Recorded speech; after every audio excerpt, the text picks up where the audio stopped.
I'm going to explain how Delta-1 works.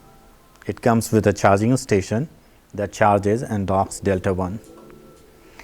At the beginning of the shift, an associate will come to his desk. He will locate his slot by looking at his picture and the corresponding number. At the front row, we have Delta-1 corresponding to the right hand.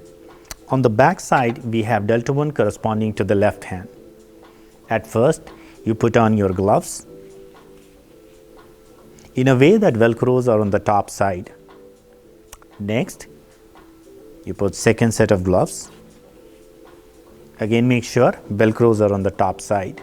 Locate your Delta-1, and in this case, for example, Mary's is on number 3 slot. She is going to pick up her Delta-1 for right hand, placed like this. The big head goes on the wrist, the tail goes on top of the hand, and you make sure that it is securely attached to the glove.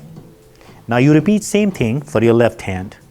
You pick the left hand wearable, which is on the back side of the charging station. You bring it to the top of the glove.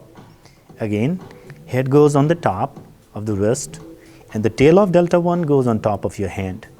Make sure they are secured in their location. At the end of the day, you come back to the same charging station. Again, you locate your slot by looking at your picture and the corresponding number. In this case, Mary, her number is number 3. At first, she is going to place her right hand Delta-1 on the front slot, and you place it in a way that the numbers and the logo of Delta-1 faces towards you. The second, you do same for your left hand. You take your Delta-1 off, and you place it back in the third slot so that the logo is facing backward.